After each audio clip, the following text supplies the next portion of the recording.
आज अगर आप आम आदमी पार्टी में होती तो कहाँ होती, सरकार में होती या कहीं? बहुत बहुत शुक्रिया मनोज जी, आप सब लोगों का भी जो हमें सुनने आए हैं। कानपुर की रहने वाली हूँ, लखनऊ मेरी बहुत ही अजीज शहर है, तो हमेशा की तरह यहाँ पे आने में बहुत ही खुशी मिलती है।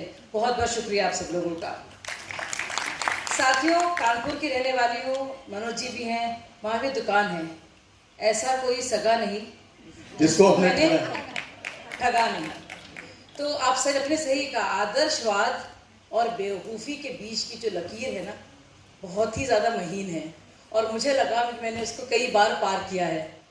तो मैं पत्रकार रही, कानपुर चमनगंज की रहने वाली हूँ, लगा कि कुछ जाऊँगी बड़े शहरों में, कुछ करके दिखाऊँगी। स्टार न्यूज़ में एंकर बनी, बहुत कुछ हुआ। फिर ऐसा एक आदर्शवाद का एक लहर सा थी मेरे मन में कि रोज़ाना खबरें में पड़ रही थी भ्रष्टाचार की, UPA 2 की, और मुझे लगा हम लोग क्या करें। बड़ा हसीन मौका था, अन्ना हज़ारे, अरविंद केजरीवाल, किरण बेदी जी सब एक छोटे से एक मुहिम में शुरुआत कर रहे थे। मुझे लगा ये दरिया में तब कूदी तो वो पहला दरिया था, और लगा कि वाकई में हम लोग कुछ बदलेंगे, देश में परिवर्तन आएगा। दुष्यंत कुमार की जो कविता है, तस्वीर बदलेगी, मेरी कोशिश है कि तस्वीर बदलनी चाहिए, और सिर्फ हंगामा खड़ा करना मेरा मकसद नहीं। लेकिन हुआ क्या, सिर्फ हंगामा ही हंगामा, और कुछ नहीं हुआ, और हंगामा ऐसा बरपा कि आज तक हम लोग उसे भुगत रहे हैं। तो मैं आपको बताऊं, मैं अन्ना हज़ारे आंदोलन में सबसे पहले आने वाली एक अदना सी सिपाही थी, और आम आदमी पार्टी बनने के बाद, क्योंकि मेरा और मनीष सिसोदिया का सबसे पहले जो उम्मीदवार बनाया गया था जब पार्टी बनी थी, उनमें से मैं एक थी, मनीष भाई और मैं। और आम आदमी पार्टी बनने के बाद और कामयाब होने के बाद मैं पहली मेंबर थी जो छोड़ के आई हूँ। उसके बाद तो सबको धक्के देके निकाला गया, वो आप सबने देखा, चाहे वो योगेंद्र यादव हो या प्रशांत जी हो। और साथियों, एक साल में बाहर बैठी और मैं सोचती रही कि बहुत ही उदास और परेशान कि मैंने क्या कर लिया। एक मेरा करियर था, स्टार न्यूज़ में एंकर थी, और मैं कहाँ चली गई, ये तो बहुत ही धोखेबाज है। मेरी एक दुआ थी, क्योंकि कोई यकीन नहीं करता था मेरी बात को, कि कम से कम एक दिन आएगा जब लोग उनकी असलियत को समझेंगे, और इस इत्मीनान के साथ में बैठ गई।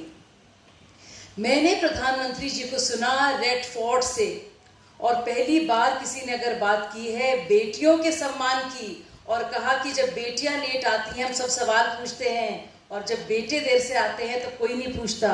और वही प्रधानमंत्री जी ने जो स्वच्छ भारत का मुहिम का छेड़ा था, महात्मा गांधी के चश्मों को एक सिंबल बनाकर, जिसका जिक्र अभी भी शहजाद ने किया। साथियों, कानपुर से मैं जब दिल्ली जाती थी तो इसी खुले शौच की बात को लेकर मैं देखती थी लोग कितने सड़कों पर एक लोटा लेकर, तकलीफ होती थी देखकर कि इनके पास इज्जत घर भी नहीं है। और पहला एक प्रधानमंत्री जिसने बेटियों की बात की और जिसने शौचालय की बात की, और मुझे लगा वो एक ऐसा मोमेंट था मेरे लिए। और उसके बाद जब मुझे स्वच्छ भारत का एम्बेसडर बनाया, मैं बिल्कुल बिना किसी शर्त के पार्टी में आई, और पार्टी की मैं अपना एक सिपाही हूँ और हमेशा रहूँगी।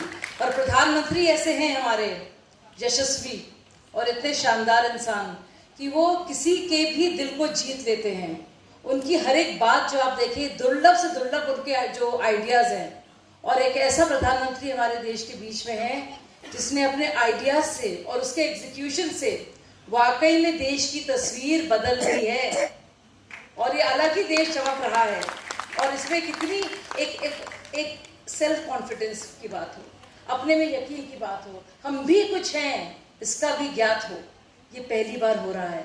तो हमारे लिए बहुत ही फख्र की बात है कि मैं उस प्रधानमंत्री जी जो प्रधान सेवक हैं, जो योद्धा भी हैं और सन्यासी मन भी हैं, दोनों हैं, सिपाही भी हैं और सिपह सलार भी हैं, मैं उनकी पार्टी में मुझे कुछ योगदान करने का मौका मिल रहा है। धन्यवाद। शाजिया जी ने कहा कि ये बाहर बैठी थी और सोच रही थी, बहुत दिनों तक बाहर बैठी रही। अच्छा हुआ आप बाहर बैठी रही और इधर दरिया के साथ बहा कि वरना पता नहीं कहाँ अंदर होती हैं आप। ये भी एक मसला। अच्छा, एक और सवाल आपने कहा था, देखिए जब मैं आम आदमी पार्टी छोड़ रही थी और आम आदमी पार्टी पूरे उरूज में थी, तो सब कहते थे शाजिया जी अगर आप होती वहाँ पे रहती तो आप मंत्री बनती। अब मेरे पास जवाब मिल गया है। अब जब लोग मुझसे कहते हैं, मैं कहती हूँ अगर मैं आम आदमी पार्टी में होती तो मैं जेल में होती।